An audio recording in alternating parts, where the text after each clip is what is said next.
بلا شبہ ملک عزیز پاکستان اللہ کے رازوں میں سے ایک راز ہے۔ یہ ملک قدرت کا ایک خاص تحفہ ہے جو نبی پاک صلی اللہ علیہ وآلہ وسلم کی خاص محبت سے وجود میں آیا ہے۔ اس کی بنیادوں میں لاکھوں شہیدوں کا لہو ہے۔ اس کے کئی ایک روحانی پہلو ہیں اور روحانیت کی دنیا میں اللہ والوں کی نظر میں یہ ملک ان کا اپنا ہے۔ پاکستان کے روحانی پہلوؤں کا جس کو پتہ نہیں ہے وہ اقبال رحمت اللہ علیہ کا کلام پڑھے۔ اسے چاہیے کہ وہ قائد اعظم رحمت اللہ علیہ کے زندہ خوابوں کو تلاش کرے اور پاکستان کو مٹانے کے لیے مسلط کی جانے والی جنگوں میں ہونے والے واقعات پڑھے۔ ناظرین کرام، ایک بہت بڑے عالم دین حیدرآباد دکن میں رہا کرتے تھے اور وہ حدیث رسول صلی اللہ علیہ وسلم پر کام کر رہے تھے۔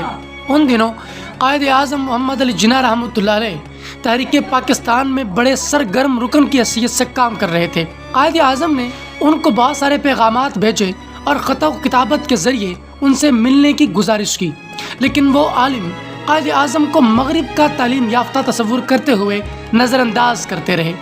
نہ تو وہ کوئی پیغام دیتے اور نہ ہی کسی خط کا جواب بھیجتے تھے۔ ایک رات ان عالم دین کو خواب میں نبی پاک صلی اللہ علیہ وسلم کی زیارت ہوئی اور آپ نے ارشاد فرمایا، ہمارا ایک امتی تم سے ملنا چاہتا ہے اور تم سے رہنمائی حاصل کرنا چاہتا ہے، فوراً ممبئی جاؤ اور اس سے آج ہی ملاقات کرو۔ ناظرین کرام، وہ عالم سب کچھ چھوڑ کر پہلی فرصت میں ہی ممبئی پہنچے اور جب قائد اعظم محمد علی جناح رحمۃ اللہ علیہ کے گھر پر پہنچے تو قائد اعظم نے بڑی خوشی کا اظہار کیا۔ ناظرین کرام، قائد اعظم کی اس عالم دین سے بات چیت شروع ہوئی۔ اس عالم نے پوچھا، آپ تو مغرب سے تعلیم پا کر آئے ہیں، آپ کو کیا ضرورت ہے کہ آپ مسلمانوں کے لیے ایک الگ ملک کا مطالبہ کریں؟ تو قائد اعظم نے ان کے سوال پر اپنی ایک خواب کا واقعہ سنایا۔ وہ واقعہ کچھ یوں تھا کہ آپ فرماتے ہیں کہ ایک رات میں لندن میں اپنے کمرے میں سو رہا تھا کہ ایک جھٹکے سے میری آنکھ کھل گئی۔ میں پھر سو گیا، پھر اچانک کسی نے میرے کمرے کا دروازہ کھٹکھٹایا۔ میں پھر اٹھا اور میں نے باہر جا کے دیکھا لیکن کوئی بھی نہیں تھا۔ میں پھر آ کر سو گیا۔ مجھے نیند نہیں آ رہی تھی لیکن میں سونے کی کوشش کر رہا تھا کہ اچانک پھر کسی نے تیسری مرتبہ دروازہ کھٹکھٹایا۔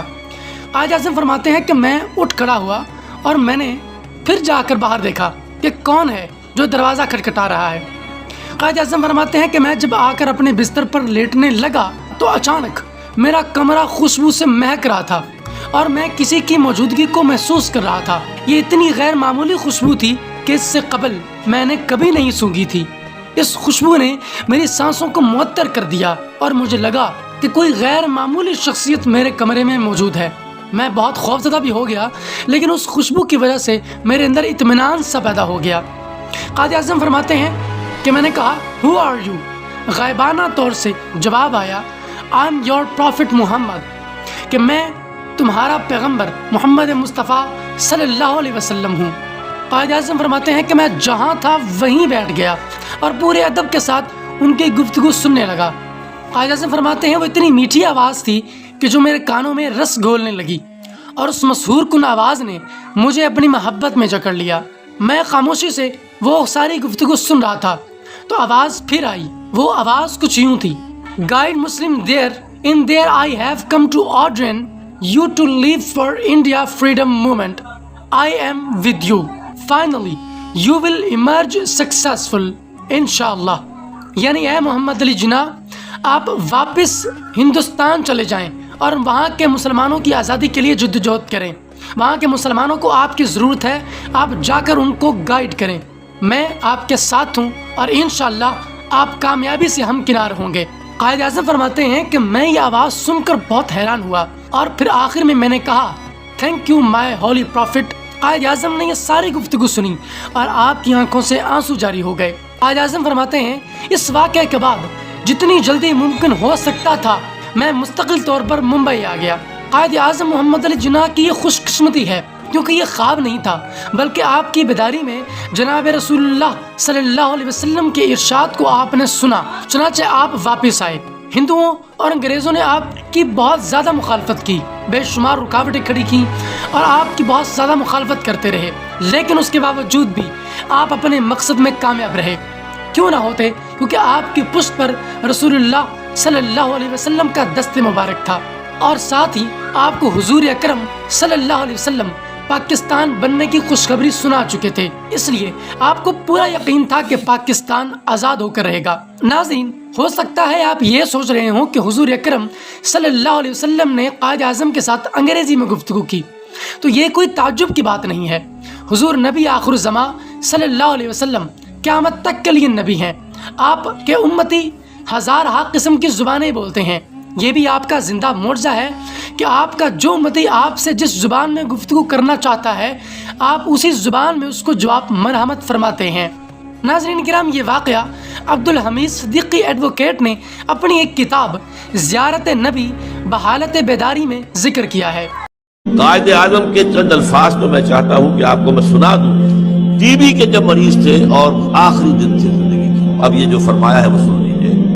تم جانتے ہو جب مجھے یہ احساس ہوتا ہے کہ پاکستان بن چکا ہے تو میری روح کو کس قدر اطمینان ہوتا ہے۔ یہ مشکل کام تھا اور میں اکیلا اسے کبھی نہ کر سکتا تھا۔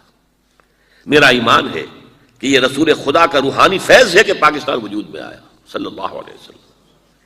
اب یہ پاکستانیوں کا فرض ہے کہ وہ اسے خلافت راشدہ کا نمونہ بنائیں تاکہ خدا اپنا وعدہ پورا کرے اور مسلمانوں کو زمین کی بادشاہت دے، زمین پر بادشاہت مسلمانوں کو اللہ تعالیٰ عطا فرمائے اگر پاکستان میں خلافت راشدہ کا نظام قائم کر دیا جائے۔